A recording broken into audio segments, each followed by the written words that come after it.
2026 to 2031, Volume 1, Main Report of the 16th Finance Commission. 2. Report for 2026-2031, Volume 2, Annexures of the 16th Finance Commission. Number 3. Explanatory memorandum as to the action taken on the recommendations contained in the above report. Item number 2, माननीय वित्त मंत्री Nirmala Sitharaman ji.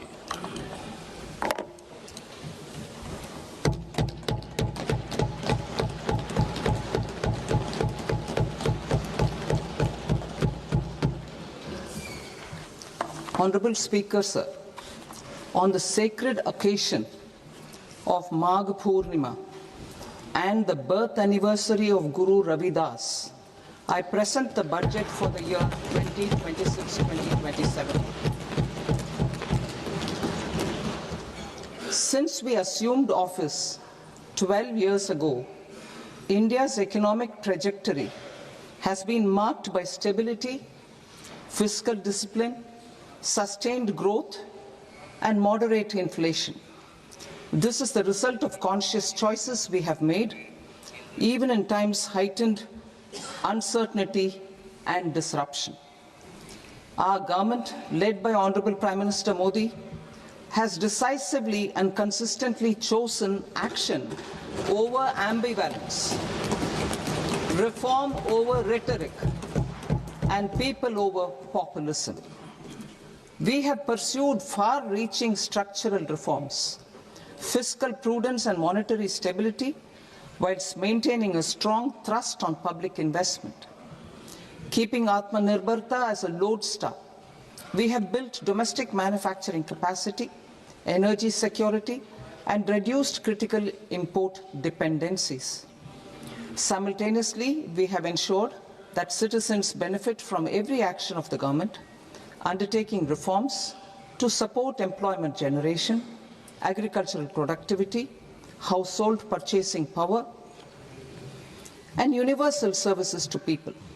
These measures have delivered a high growth rate of around 7% and helped us make substantial strides in poverty reduction and improvement in the lives of our people.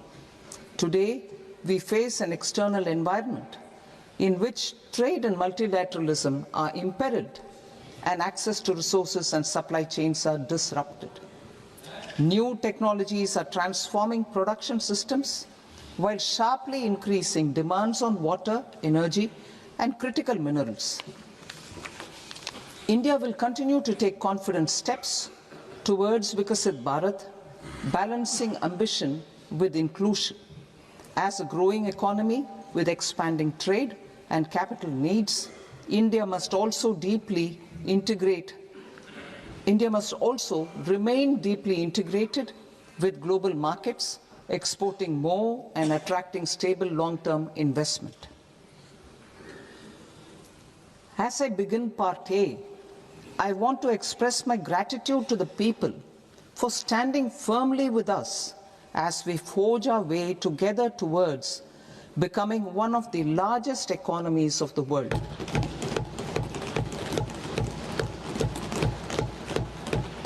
Our aim is to transform aspiration into achievement and potential into performance as we ensure that the dividends of growth reach every farmer, the scheduled caste, the scheduled tribes, the nomads, the youth, the poor, and the women. In Vikasit Bharat Young Leaders Dialogue 2026, several innovative ideas were shared with our Prime Minister, which have inspired many of the proposals, making this a unique Yuva Shakti-driven budget. Our government's sankalp is to focus on our poor, underprivileged, and the disadvantaged. To deliver on this sankalp, and given that this is the first budget prepared in Kartavya Bhavan, we are inspired by three Kartavya. Our first kartavya is to accelerate and sustain economic growth by enhancing productivity and competitiveness and building resilience to volatile global dynamics. Our second kartavya is to fulfill aspirations of our people and build their capacity, making them strong partners in India's path to prosperity. Our third kartavya, aligned with our vision of Sabka Saath, Sabka Vikas, is to ensure that every family, community, region, and sector has access to resources, amenities, and opportunities for meaningful participation. This threefold approach requires a supportive ecosystem. The first requirement is to sustain the momentum of structural reforms, continuous, adaptive, and forward-looking. Second, a robust and resilient financial sector is central to mobilizing savings, allocating capital efficiently, and managing risks. Third, cutting-edge technologies, including AI applications, can serve us as force multipliers for better governance. Reform Express.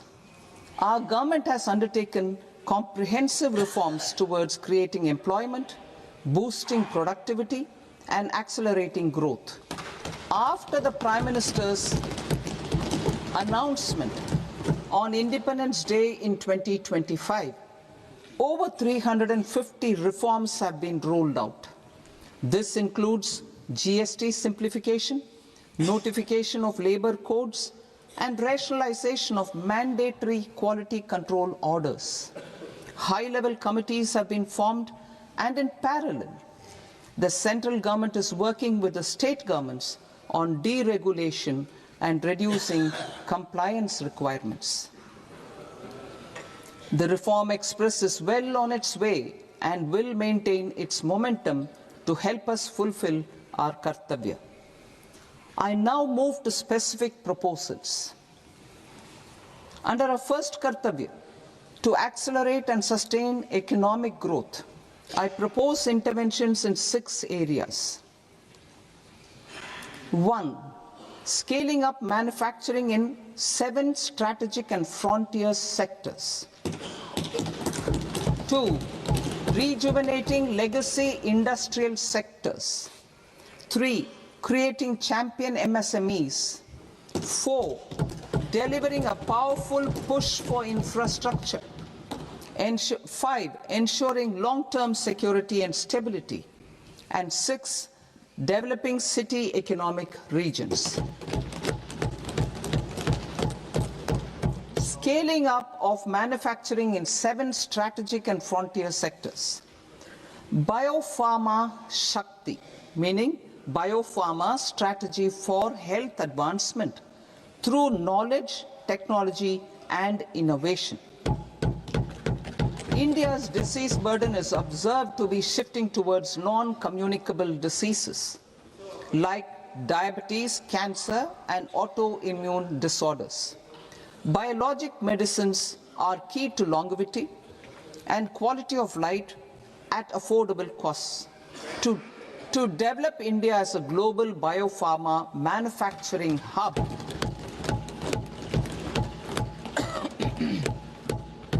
I propose the Biopharma Shakti with an outlay of 10,000 crores over the next 5 years. This will build the ecosystem for domestic production of biologics and biosimilars.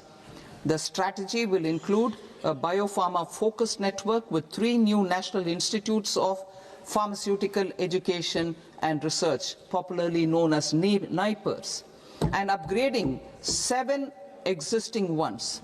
It will also create a network of 1,000 accredited India clinical trials sites. We propose to strengthen the Central Drug Standard Control Organization to meet global standards and approve timeframes through approval timeframes through a dedicated scientific review cadre and specialists. India's semiconductor mission 1.0 expanded India's semiconductor sector capabilities. Building on this, we will launch ISM 2.0 to produce equipment and materials, design full-stack Indian IP, and fortify supply chains. We will also focus on industry-led research and training centers to develop technology and skilled workforce. The Electronics Components Manufacturing Scheme, launched in April 2025 with an outlay of 22,919 crores, already has investment commitments at double the targets. We propose to increase the outlay to 40,000 crores to capitalize on this momentum.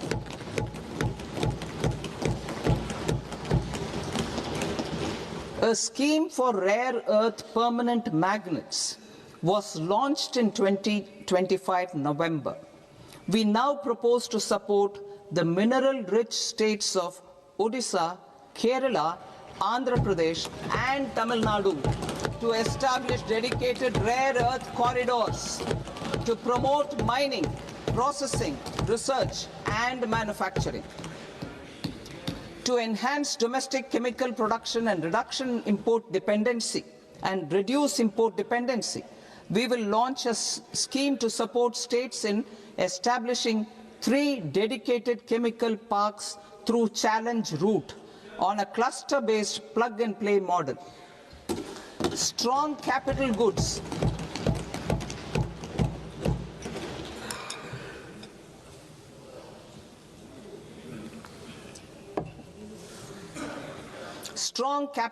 capability is a determinant of productivity and quality across different sectors. Towards building this capacity, I propose the following. High-tech tool rooms will be established by central public sector enterprises at 2 locations as digitally enabled automated service bureaus that locally design, test, and manufacture high-precision components at scale and at lower cost. 2. A scheme for enhancement of construction and infrastructure equipments will be introduced to strengthen domestic manufacturing of high value and technologically advanced CIE. This can range from lifts in a multi-storied apartment or firefighting equipment in multiplexes, large or small, and to tunnel boring equipments for building metros and high-altitude roads. I also propose a scheme for container manufacturing to create a globally competitive container manufacturing ecosystem with a budgetary allocation of 10,000 crores over a 5-year period. For the labor-intensive textile sector, I propose an integrated program with 5 subparts. 1. The National Fiber Scheme for self-reliance in natural fibers, such as silk, wool, and jute, man-made fibers, and new-age fibers. Textile expansion and employment scheme to modernize traditional clusters with capital support for machinery, technology upgradation, and common testing and certification centers. 3. The National Handloom and Handicraft Program to integrate and strengthen existing schemes and ensure targeted support for weavers and artisans. Tex Eco Initiative to promote globally competitive and sustainable textiles and apparels. Samarth 2.0 to modernize the upgrade the textile skilling ecosystem through collaboration with industry and academic institutions. Further, I propose to set up mega textile parks in challenge mode. They can also focus on bringing value addition to technical textiles. I propose to launch the Mahatma Gandhi Gram Swaraj initiative to strengthen khadi, handloom, and handicrafts. This will help in global market linkage and branding, It will streamline and support training, skilling, quality of process, and production. This will benefit our weavers, village industries, one district, one product, ODOP initiative, and also our rural youth. India has the potential to emerge as a global hub for high quality, affordable sports goods. I propose a dedicated initiative for sports goods that will promote manufacturing, research, and innovation in equipment design as well as material sciences. Rejuvenation of legacy industrial clusters. I propose to introduce a scheme to revive 200 legacy industrial clusters to improve their cost competitiveness and efficiency through infrastructure and technology upgradation.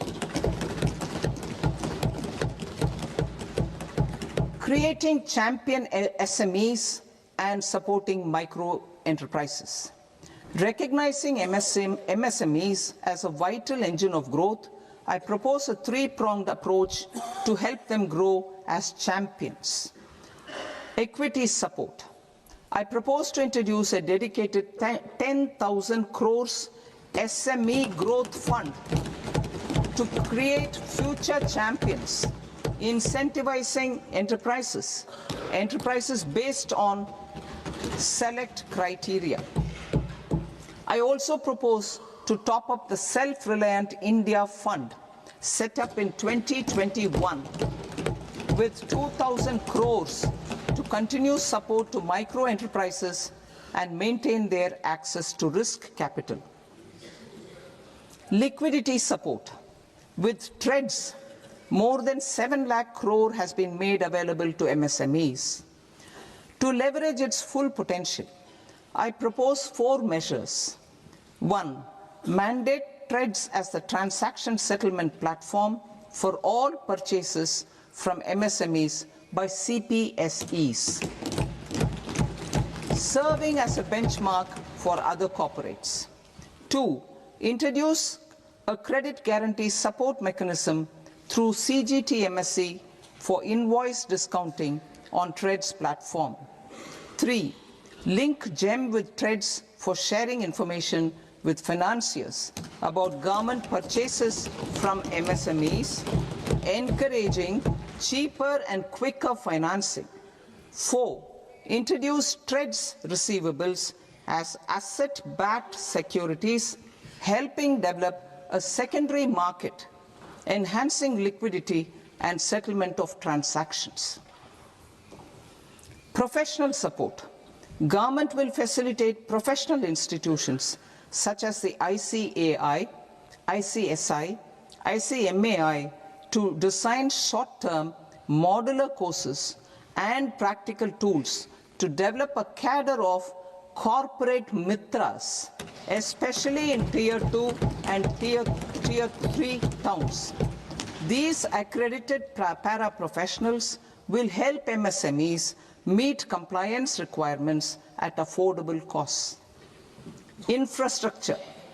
During this past decade, our government has undertaken several initiatives for large-scale enhancement of public infrastructure, including through new financing instruments such as Infrastructure Investment Trust (InvITs) and Real Estate Investment Trust (REITs), and institutions like NIIF and NABFID. We shall continue to focus on developing infrastructure in cities with over 5 lakh population, that is Tier 2, Tier 3 cities, which have expanded to become growth centers. Public capital expenditure has increased manifold from 2 lakh crore in 2014-15 to an allocation of 11.2 lakh crore in BE 25-26.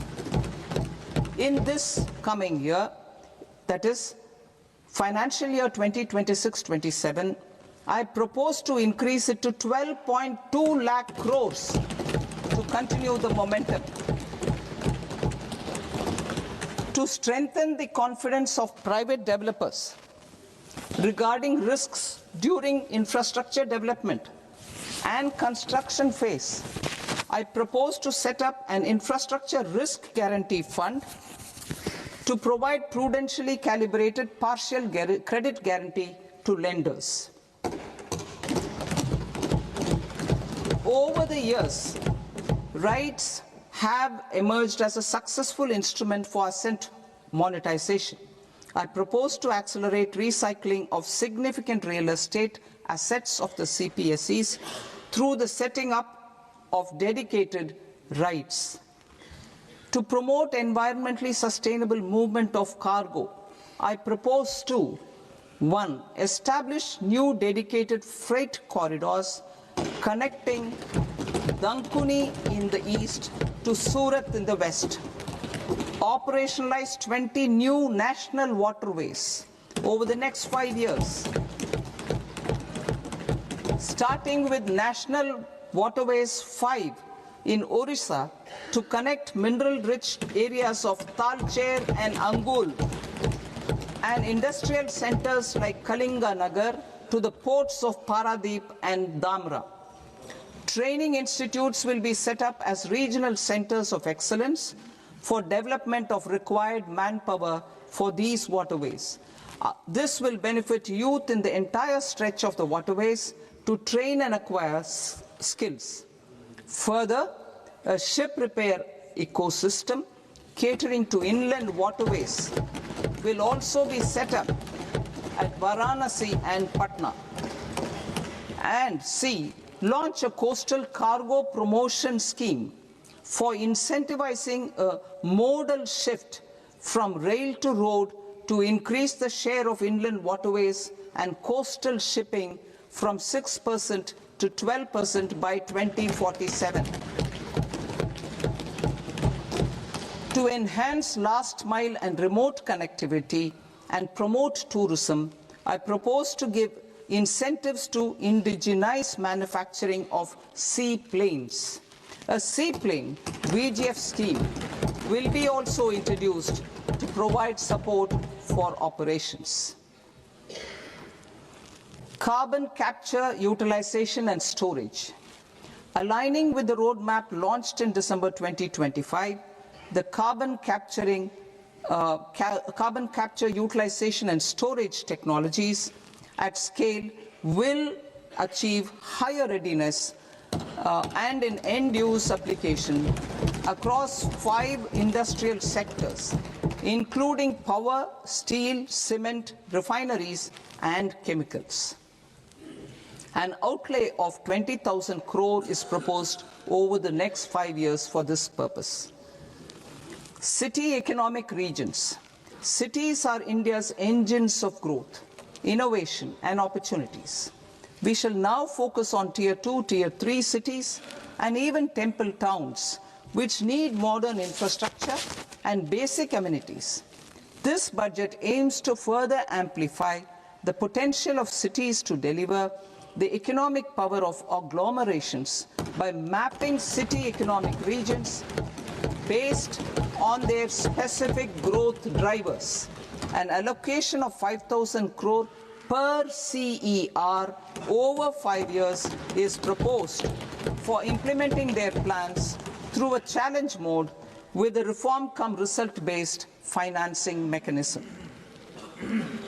In order to promote environmentally sustainable passenger systems, we will develop 7 high-speed rail corridors between cities as growth connectors, namely Mumbai to Pune, Pune to Hyderabad, Hyderabad to Bengaluru, Hyderabad to Chennai, Chennai to Bengaluru, Delhi to Varanasi, Varanasi to Siliguri.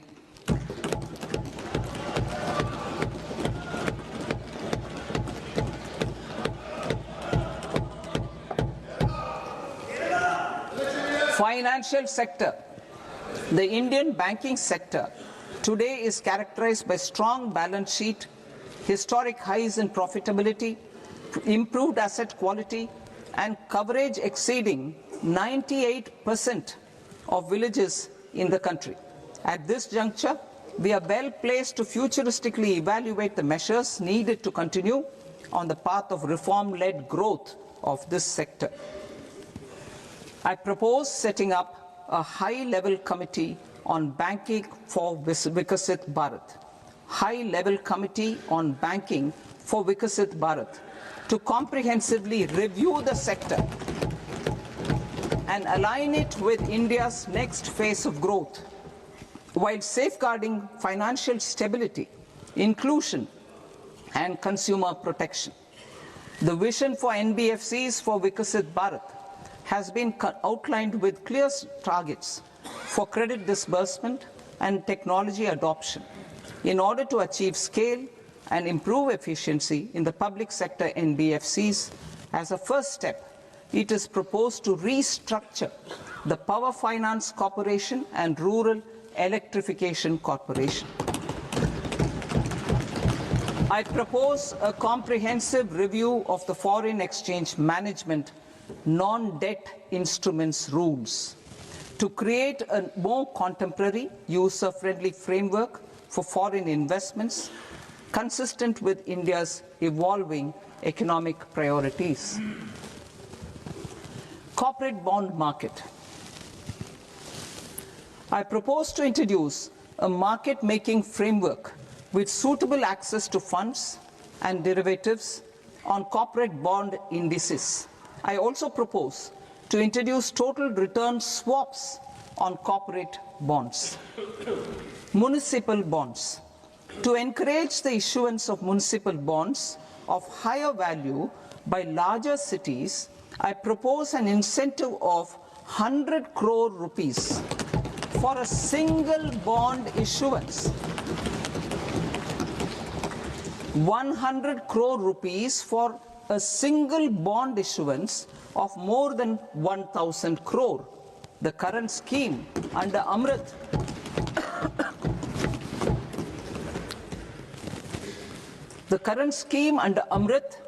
which incentivizes issuances up to 200 crores only, will also continue to support smaller and medium towns.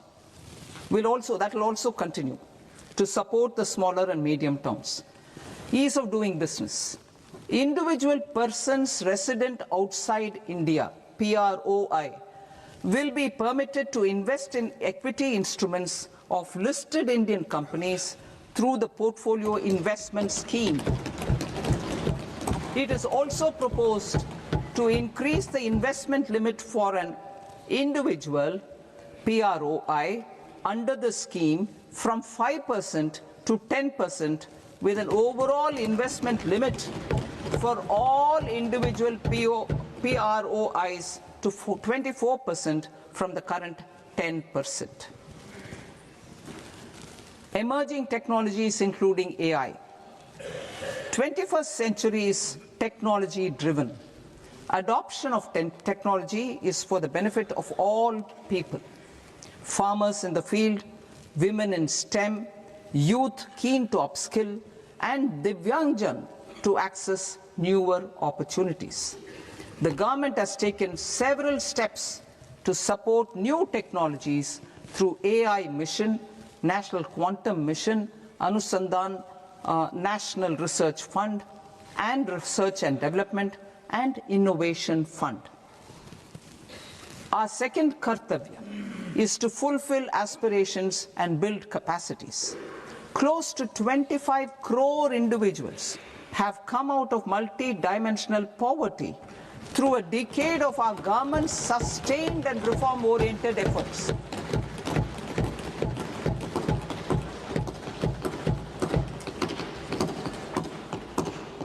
Our government has therefore decided to place a renewed emphasis on the service sector to provide a pathway to fulfilling aspirations of a youthful India with the following measures.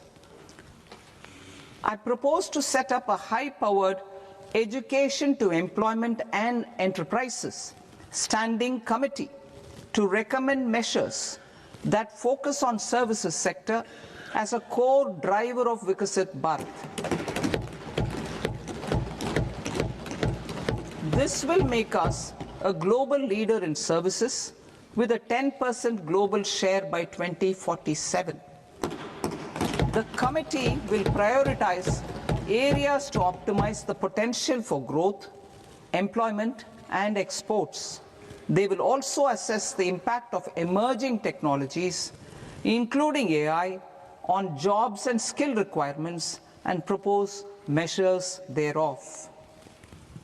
To create a range of skilled career pathways, a new range of skilled career pathways for our youth, I propose interventions in the following sectors.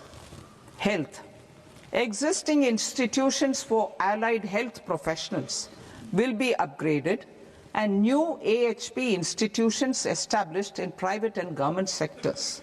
This will cover 10 selected disciplines, including optometry, radiology, anesthesia, OT technology, applied psychology, and behavioral health, and add 1 lakh AHPs over the next 5 years. A strong care system covering geriatric and allied care services will be built. A variety of NSQF-aligned programs will be developed to train multi-skilled caregivers, combining core care and allied skills such as wellness, yoga, and operation of medical assistive devices. In the coming year, 1.5 lakh caregivers will be trained.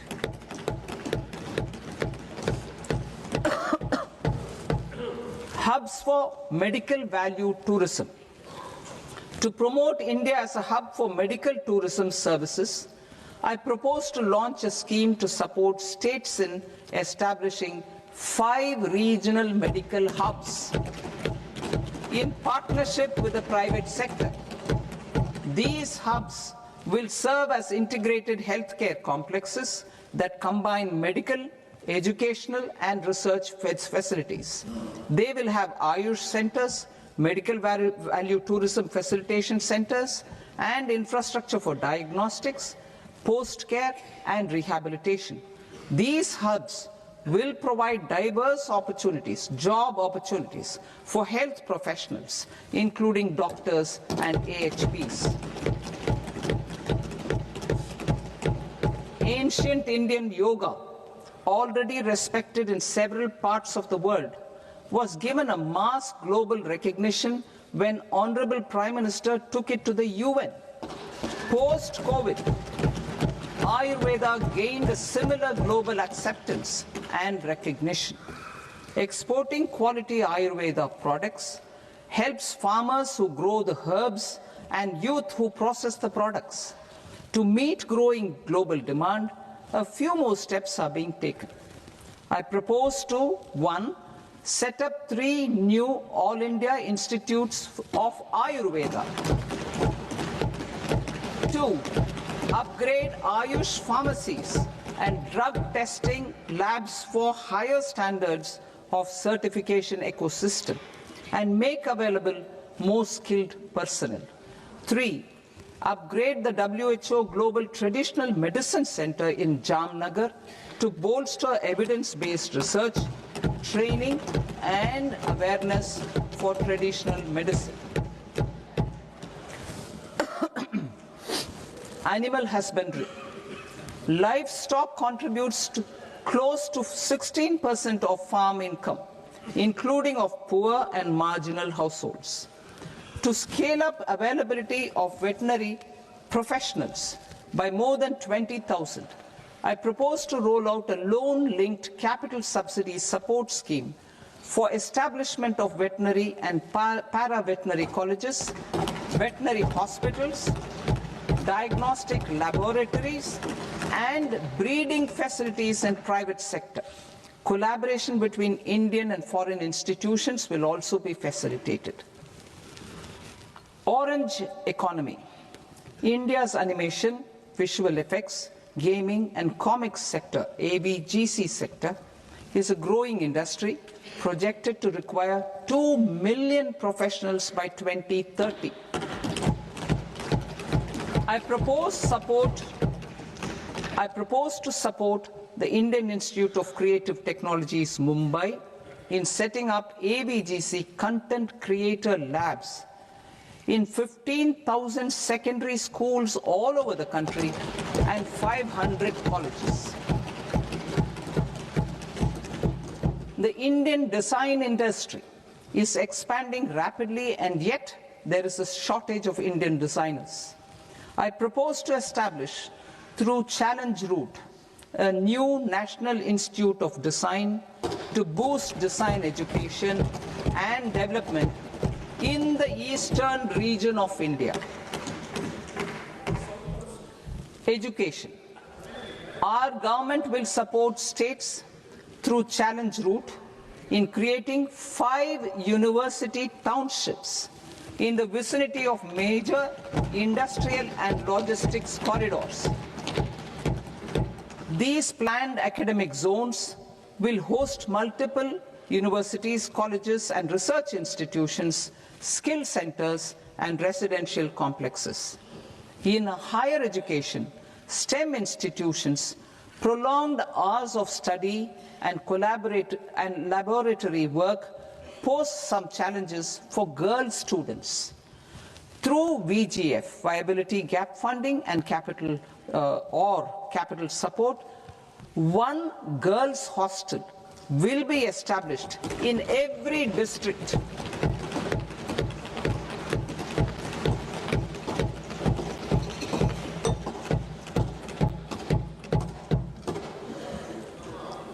To promote astrophysics and astronomy via immersive experiences. 4 telescope infrastructure facilities will be set up or upgraded. The National Large Solar Telescope, the National Large Optical Infrared Telescope, the Himalayan Chandra Telescope, and the Cosmos 2 Planetarium. Tourism. The tourism sector has the potential to play a large role in the employment generation, forex earnings, and expanding the local economy. I propose to set up a National Institute of Hospitality by upgrading the existing National Council for Hotel Management and Catering Technology. It will function as a bridge between academia, industry, and government. I also propose a pilot scheme for upskilling 10,000 guides in 20 iconic tourist sites through a standardized, high-quality, 12-week training course in hybrid mode in collaboration with the Indian Institute of Management. A national destination digital knowledge grid will be established to digitally document all places of significance, cultural, spiritual, and heritage. This initiative will create a new ecosystem of jobs for local researchers, historians, content creators, and technology partners. India has the potential and opportunity to offer world-class trekking and hiking experience. We will develop ecologically sustainable mountain trails in Himachal Pradesh, Uttarakhand, and Jammu Kashmir. Also in Araku Valley in the Eastern Ghats and Podigai Malai in the Western Ghats. Turtle trails along key nesting sites in the coastal areas of Odisha, Karnataka, and Kerala. And 3 bird watching trails along the Pulikat Lake in Andhra Pradesh, Tamil Nadu. It's on the border. Under the visionary leadership of Honorable Prime Minister, we established the International Big Cat Alliance in 2024. This year, India is hosting the first ever Global Big Cat Summit, where heads of governments and ministers from 95 range countries will deliberate on collective strategies for conservation. Heritage and culture tourism.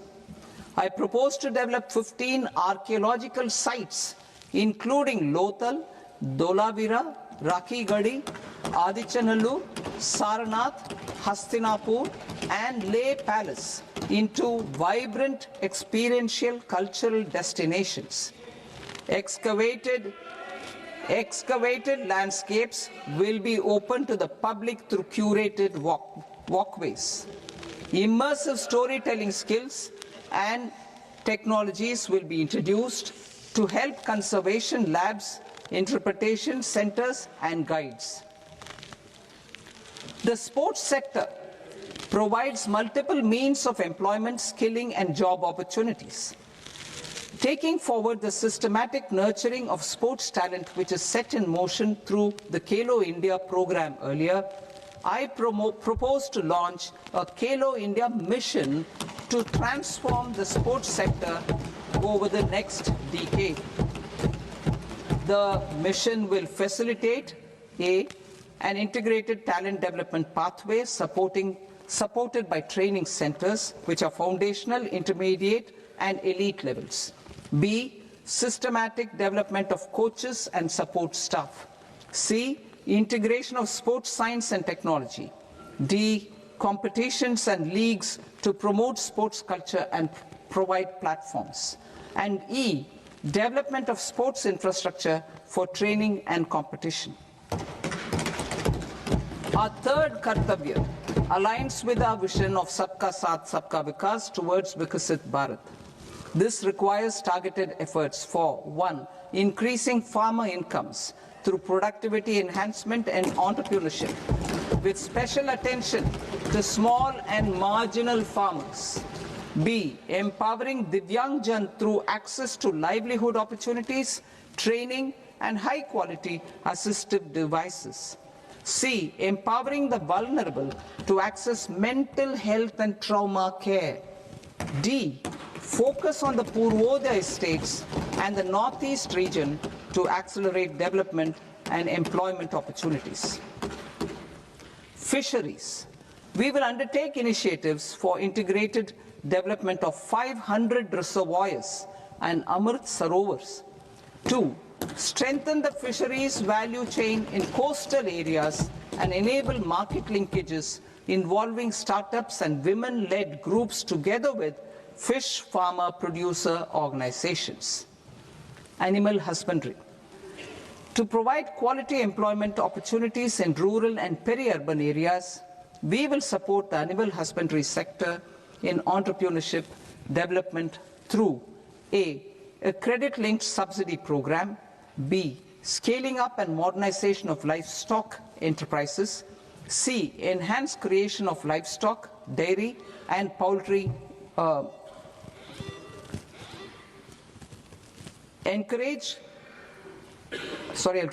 enhanced creation of livestock, dairy, and poultry-focused integrated value chains, and D. Encourage creation of livestock farmer-producer organizations. High-value agriculture. To diversify farm outputs, increase productivity, enhance farmers' incomes, and create new employment opportunities, we will support high-value crops such as coconut, sandalwood, cocoa, cashew in the coastal areas, agar trees in northeast, and nuts such as almonds, walnuts, and pine nuts in our hilly regions. These, all of them, will be supported. India is the world's largest producer of coconuts. About 30 million people, including nearly 10 million farmers, depend on coconuts for their livelihood. To further enhance competitiveness in coconut production, I propose a coconut promotion scheme to increase production and enhance productivity through various interventions, including replacing and non-productive trees with new saplings or plants or varieties in major coconut growing states. A dedicated program is proposed for Indian cashew and cocoa to make India self-reliant in raw cashew and coconut production and processing, enhance export competitiveness, and transform Indian cashew and Indian cocoa into premium global brands by 2030. Sandalwood. Sandalwood is closely linked to India's social and cultural heritage. Our government will partner with state governments to promote focused cultivation and post-harvest processing to restore the glory of the Indian sandalwood ecosystem, to rejuvenate old, low-yielding orchards, and expand high-density cultivation of walnuts, almonds, and pine nuts. We will support a dedicated program to enhance farmer incomes and in bringing value addition by engaging youth. Bharat Vistar, that is virtually integrated system to access agricultural resources. I propose to launch Bharat Vistar, a multilingual AI tool that shall integrate the AgriStack portals and the ICAR package on agricultural practices with AI systems. This will enhance farm productivity, enable better decisions for farmers, and reduce risk by providing customized advisory support. She-Marts for rural women-led enterprises. Building on the success of Lakpati Didi program, I propose to help women take the next step from credit-linked livelihoods to being owners of enterprises. Self-help entrepreneur, She-Marts will be set up as community-owned retail outlets within the cluster-level federations through enhanced and innovative financing instruments. Empowering Divyangjan. Divyangjan Kaushal Yojana. Information technology, AVGC sectors, hospitality and food and beverages sectors often offer task-oriented and process-driven roles which are suitable for Divyangjan. We will ensure dignified livelihood opportunities through industry-relevant and customized training specific to each Divyangjan group. Divyang Sahara Yojana. Timely access to high-quality assistive devices for all eligible Divyangjan is a fundamental need. I propose to 1. Support the Artificial Limbs Manufacturing Corporation of India, Alimco, to set up and to scale up production of assistive devices, invest in R&D and AI integration, strengthen PM Divyasha Kendras, and support setting up of assistive technology marts as modern retail style centers where Divyangjan and senior citizens can see, try and purchase assistive products. Reaffirming our commitment to mental health and trauma care.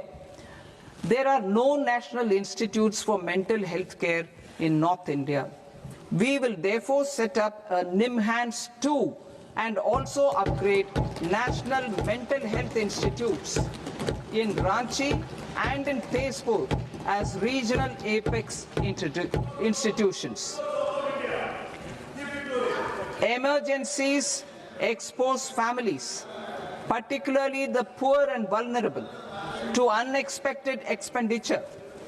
We will strengthen and increase these capacities by 50% in district hospitals by establishing emergency and trauma care centers. Focus on Purvodaya states and northeastern regions. Purvodaya. I propose the development of an integrated East Coast industrial corridor with a well-connected node at Durgapur, creation of 5 tourism destinations in 5 Purvodaya states, and the provision of 4,000 e-buses. Buddhist sites in northeastern region. The northeastern region is a civilizational confluence of Theravada and Mahayana or Vajrayana traditions.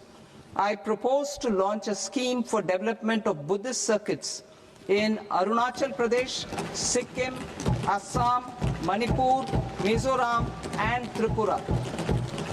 The scheme will cover preservation of temples and monasteries, pilgrimage interpretation centers, connectivity, and pilgrim amenities. 16th Finance Commission. On 17th November 2025, the 16th Finance Commission submitted its report to the President. As mandated under Article 281 of the Constitution, the government is to lay the report along with the explanatory memorandum on the action taken report on the recommendations of the Commission in Parliament, which, Sir, Honourable Speaker, you've allowed me to do at the commencement of the session. The government has accepted the recommendation of the Commission to retain the vertical share of devolution at 41%. As recommended by the Commission, I have provided 1.4 lakh crores of rupees to the states for the year 2026-2027 as Finance Commission grants. These include rural and urban local body and disaster management grants. Fiscal consolidation. Government has been delivering on our fiscal commitments consistently without compromising on social needs. To strive towards accepted standards of fiscal management in Budget 25-26, I had indicated that the central government would target reaching a debt to GDP ratio of 50 plus or minus 1% by 2030-31. In line with this, the debt to GDP ratio is estimated to be 55.6% of GDP in BE 26-27, compared to 56.1% of GDP in RE 25-26. A declining debt to GDP ratio will gradually free up resources for priority sector lending and expenditure by reducing the outgo on interest payments. One of the main operational instruments for debt targeting is the fiscal deficit.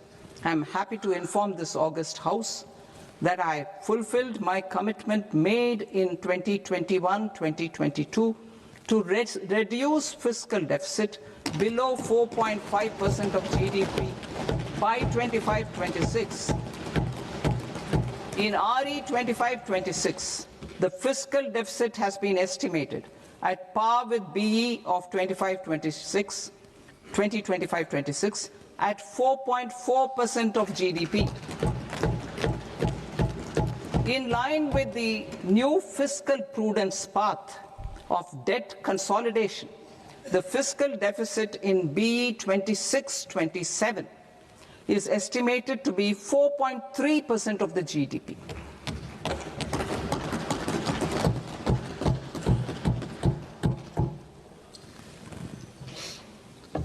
The revised estimates of the non-debt receipts are 34 lakh crore rupees, of which the centre's net tax receipts are 26.7 lakh crore. The revised estimate of the total expenditure is 49.6 lakh crore rupees, of which the capital expenditure is about 11 lakh crores. Budget estimates 2026 to 2027. Coming to 26-27, the non-debt receipts and the total expenditure are estimated as 36.5 lakh crore and 53.5 lakh crore respectively. The centre's net tax receipts are estimated at 28.7 lakh crore rupees. To finance the fiscal deficit, the net market borrowings from dated securities are estimated at 11.7 lakh crore rupees. The balance financing is expected to come from small savings and other sources. The gross market borrowings are estimated at 17.2 lakh crore rupees. I'll now move to Part B. Part B, direct taxes.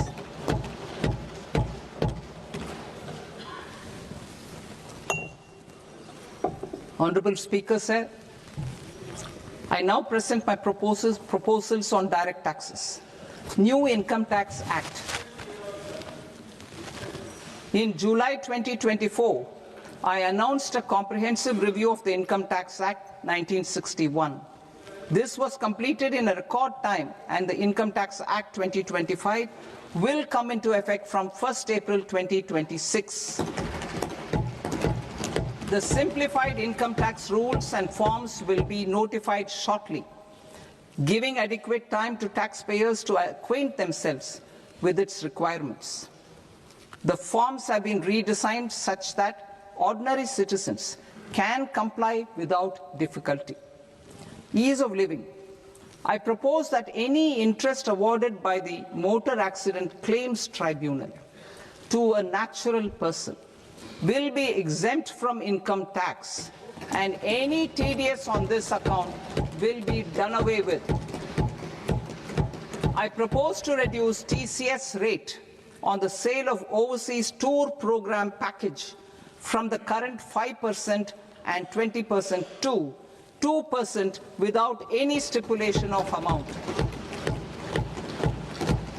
I propose to reduce TCS rate for pursuing education and for medical purposes under the Liberalized Remittance Scheme, popularly known as LRS, from 5% to 2%. Supply of manpower services is proposed to be specifically brought within the ambit of payment to contractors for the purpose of TDS to avoid ambiguity. Thus, TDS on these services will be at the rate of either 1% or 2% only. I propose a scheme for small taxpayers, wherein a rule-based automated process will enable obtaining a lower or nil deduction certificate instead of filing an application with the assessing officer. For the ease of taxpayer holding securities in multiple companies, I propose to enable depositories to accept Form 15G or Form 15H from the investor and provide it directly to various relevant companies.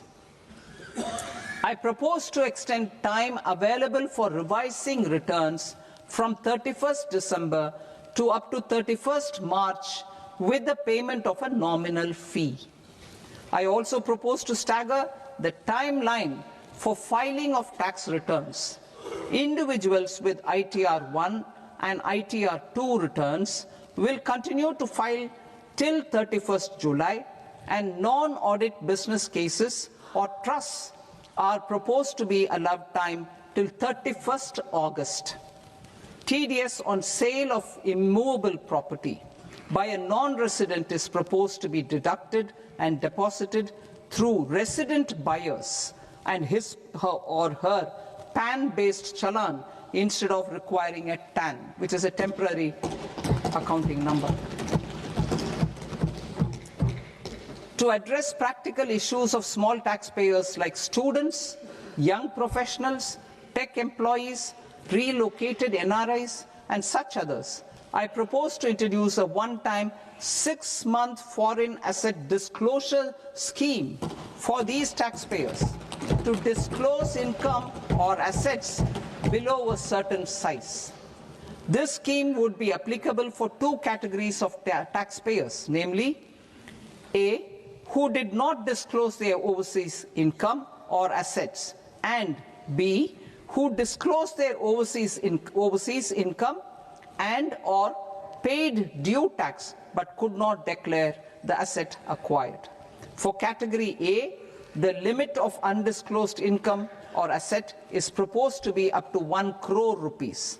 They need to pay 30% of fair market value of asset or 30% of undisclosed income as tax and 30% as additional income tax in lieu of penalty, and would thereby get immunity from prosecution. For category B, asset value is proposed to be up to 5 crore rupees. Here, immunity from both penalty and prosecution will be available with a payment of fee of 1 lakh rupees. Rationalizing penalty and prosecution. Multiplicity of proceedings are hindrance to the ease of doing business. I propose to integrate assessment and penalty proceedings by way of a common order for both. There will be no interest liability on the taxpayer on the penalty amount for the period of appeal before the first appellate authority, irrespective of the outcome of appeal process. Further, quantum of prepayment is being reduced from 20% to 10% and will continue to be calculated only on core tax demand. As an additional measure for reducing litigation, I propose to allow taxpayers to update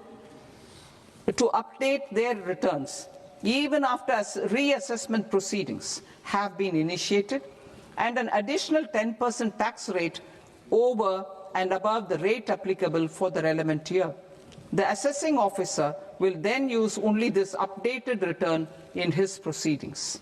There is already a framework for immunity from penalty and prosecution in the cases of underreporting. I propose to apply this framework for immunity to misreporting too. However, in such a case, the taxpayer will need to pay 100% of the tax amount as an additional income tax over and above the tax and interest due. Penalties for certain technical defaults, such as failure to get accounts audited, non-furnishing of transfer pricing audit report, and default in furnishing statement for financial transactions, are proposed to be converted into fee.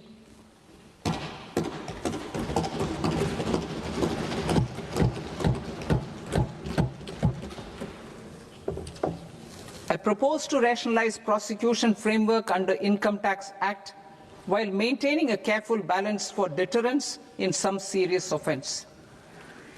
Non-production of books of account and documents and requirement of TDS payment where payment is made in kind are being decriminalized.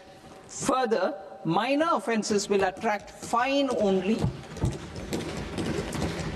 The remaining prosecutions will be graded commensurate with the quantum of offence.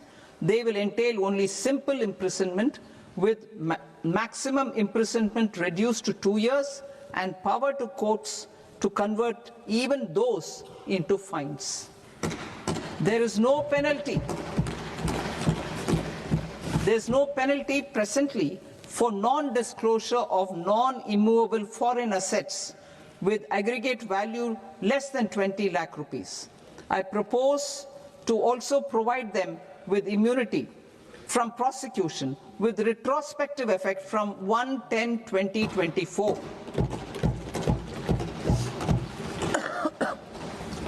Cooperatives. Deduction is already allowed to a primary cooperative society engaged in supplying milk, oilseeds, fruits or vegetables raised or grown by its members. I propose to extend this deduction to also include supply of cattle feed and cotton seed produced by its members. I propose to allow inter-cooperative society dividend income as deduction under the new tax regime to the extent it is further distributed to its members. I further propose to allow exemption for a period of 3 years to dividend income received by a notified national cooperative federation on their investments made in companies up to 31/1/2026. This exemption would be allowed only for dividends further distributed to its member cooperatives. Supporting IT sector as India's growth engine. India is a global leader in software development services, IT-enabled services, knowledge process outsourcing services, and contract R&D services relating to software development. These businesses and their segments are quite interconnected with each other. All these services are proposed to be clubbed under a single category of information technology services with a common safe harbor margin of 15.5% applicable to all. The threshold for availing safe harbor for IT services is being enhanced substantially from 300 crore rupees to 2,000 crore rupees. Safe harbor for IT services shall be approved by an automated rule-driven process without any need for tax officer to examine and accept the application. Once applied by an IT services company, the same safe harbor can be continued for a period of 5 years at a stretch at its choice. For IT services companies who want to conclude advanced pricing agreement, APA, I propose to fast-track unilateral APA process for IT services and endeavor to conclude it within a period of 2 years. The period of 2 years can be extended by a further period of 6 months on taxpayers' request. I propose to extend the facility of modified returns available to the entity entering APA to its associated entities also. Attracting global business and investment. Recognizing the need to enable critical infrastructure and boost investment in data centers, I propose to provide tax holiday till 2047 to any foreign company that provides cloud services to customers globally by using data center services from India. It will, however, need to provide services to Indian customers through an Indian reseller entity. I also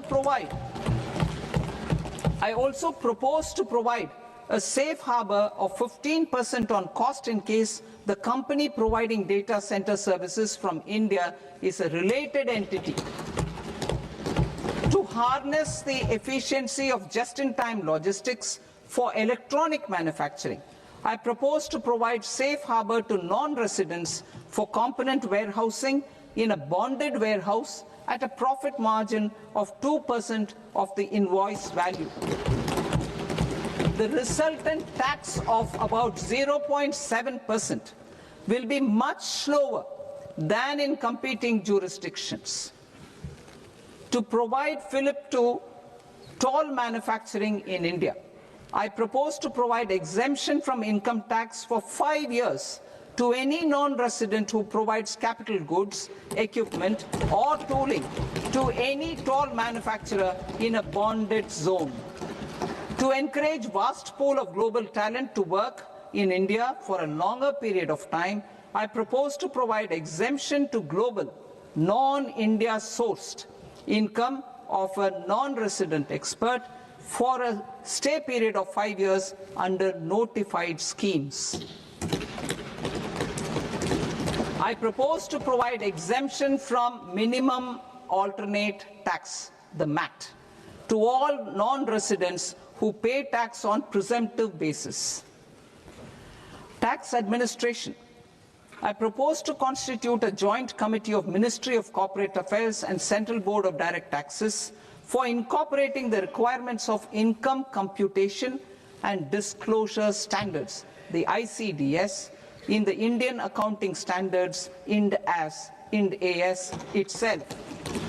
Separate accounting requirement based on ICDS will be done away with from the tax year 27-28.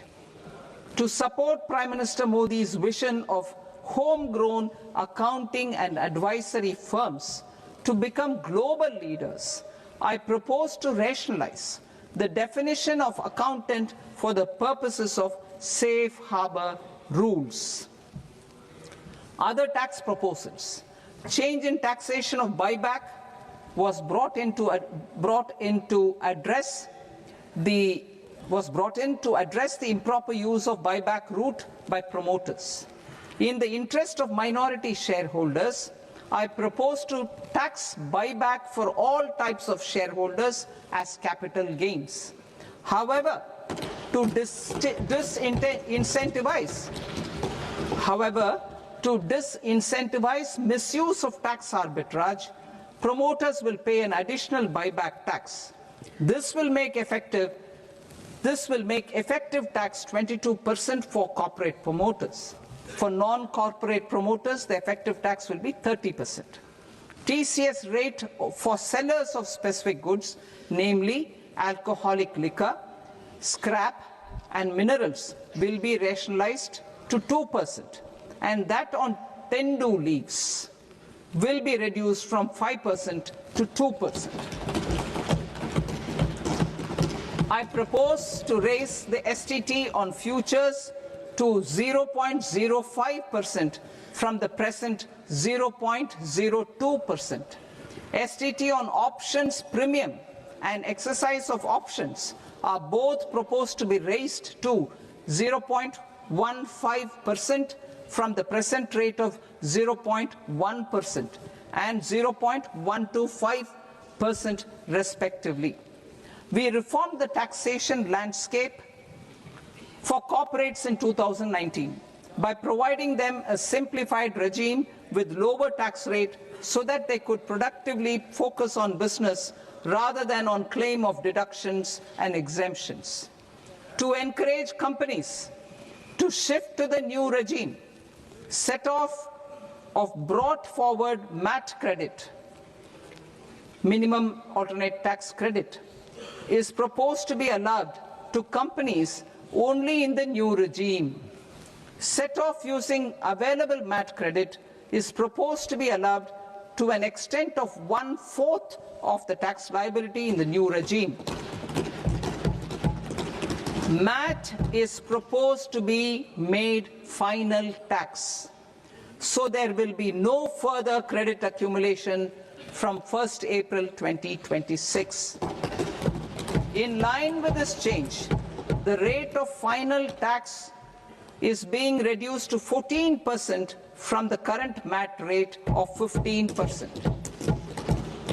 The brought forward MAT credit of taxpayers accumulated till 30th March 2026 will continue to be available to them for set-off as above.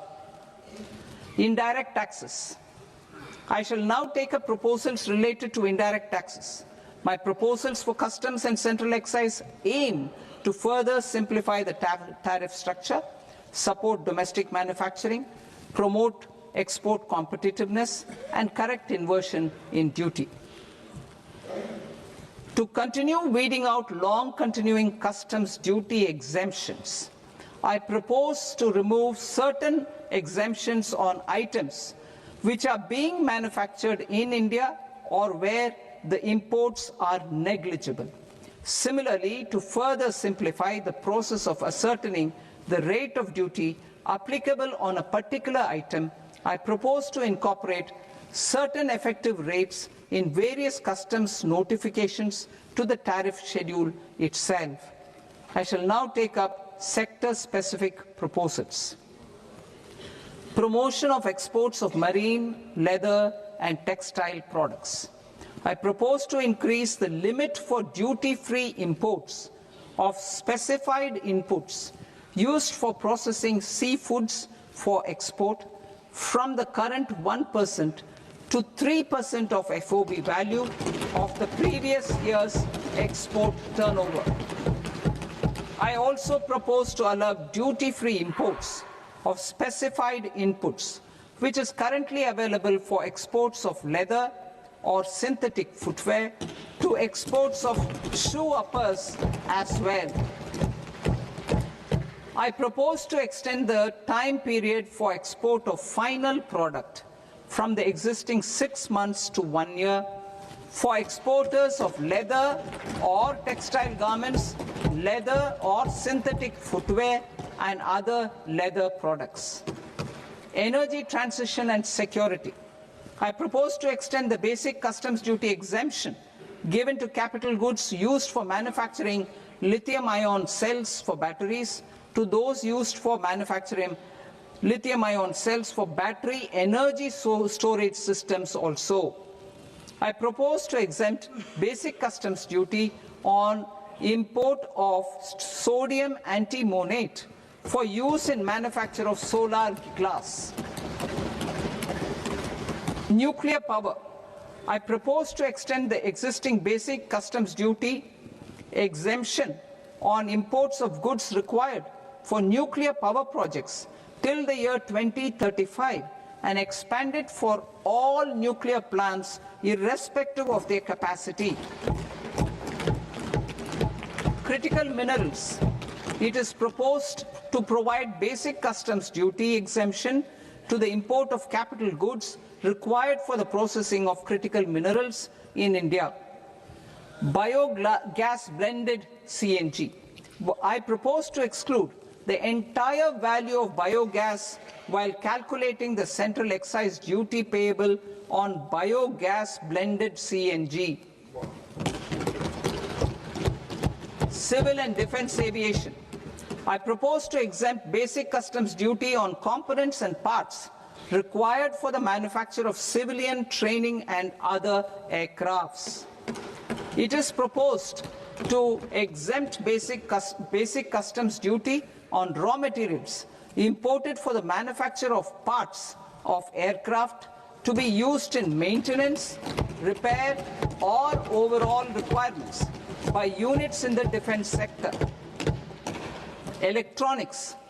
To deepen value addition in the consumer electronics sector, I propose to exempt basic customs duty on specified parts used in the manufacture of microwave ovens. Special economic zone. To address the concerns arising about utilization of capacity by manufacturing units in the special economic zones due to global trade disruptions, I propose as a special one-time measure to facilitate sales by eligible manufacturing units in SEZs to the domestic tariff area at concessional rates of duty. The quantity of such sales will be limited to a prescribed proportion of their exports. Necessary regulatory changes will be undertaken to operationalize the measures while ensuring level playing field for the units working in the DTA. Ease of living. To rationalize the customs duty structure for goods imported for personal use, I propose to reduce the tariff rate on all dutiable goods imported for personal use from 20% to 10%.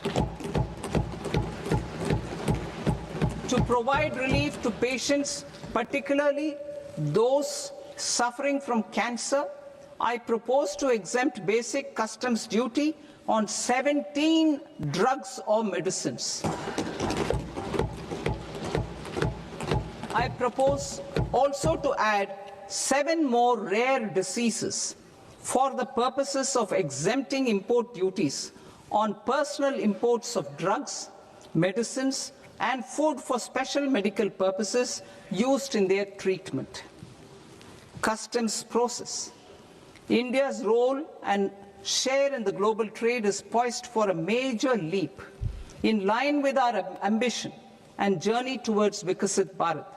In this regard, I propose many measures for custom processes to have minimal intervention for smoother and faster movement of goods and greater certainty to the trade. Trust-based systems. I propose to enhance duty deferral period for Tier 2 and Tier 3 authorized economic operators, known as AEOs, from 15 days to 30 days. I propose to provide eligible manufacturer importers the same duty deferral facility. This should encourage them to get themselves accredited as a full-fledged Tier 3 AEO in due course. To provide greater certainty and for better business planning, I propose to extend validity period of advance ruling binding on customs from the present 3 years to 5 years. In the spirit of the whole of government approach,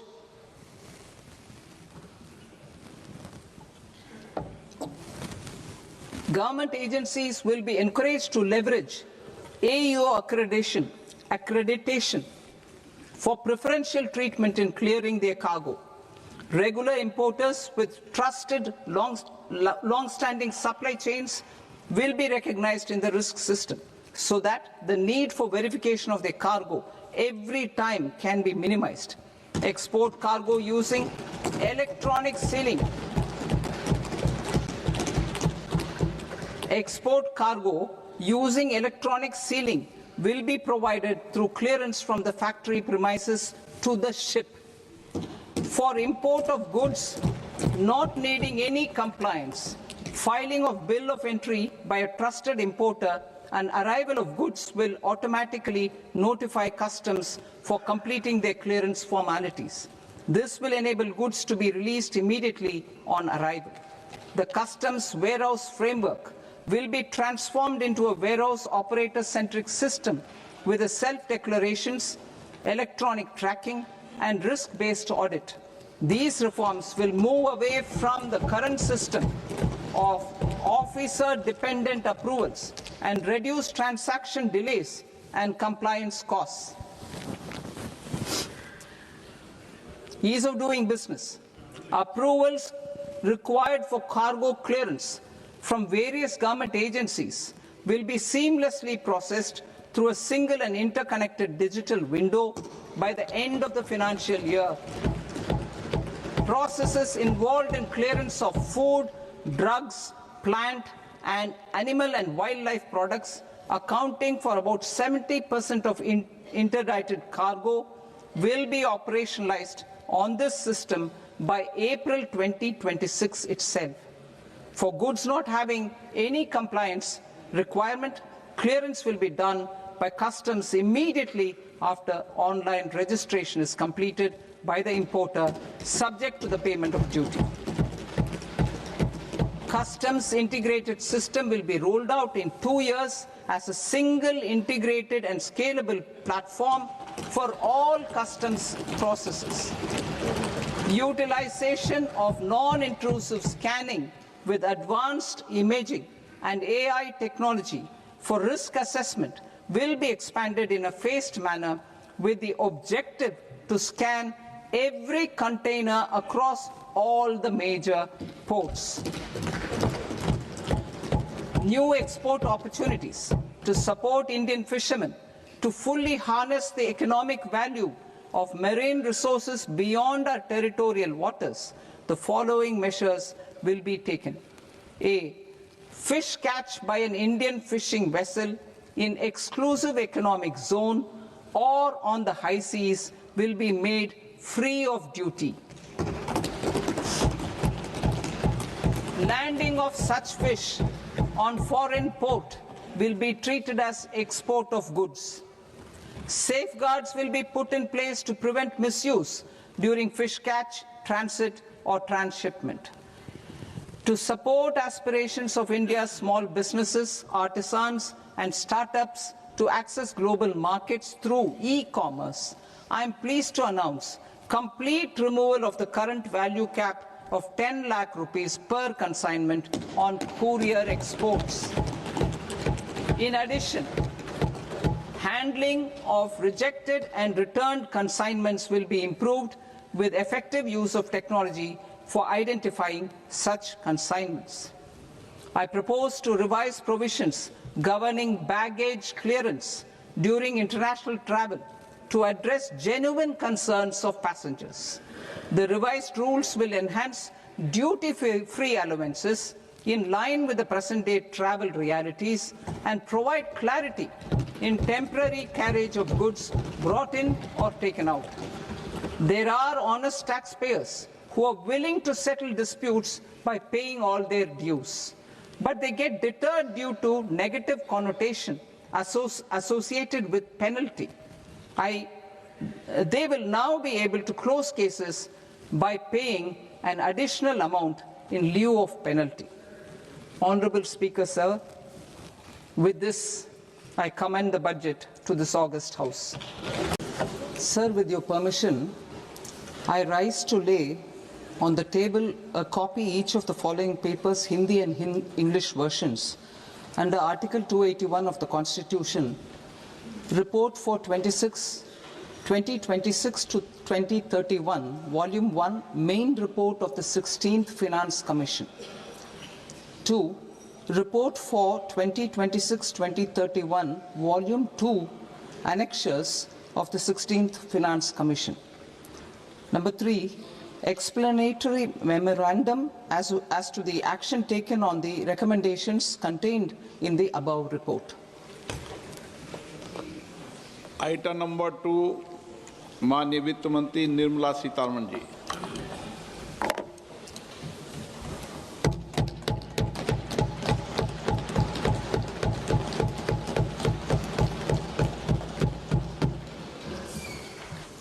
Honorable Speaker, sir, on the sacred occasion of Magh Purnima and the birth anniversary of Guru Ravidas, I present the budget for the year 2026-2027. Since we assumed office 12 years ago, India's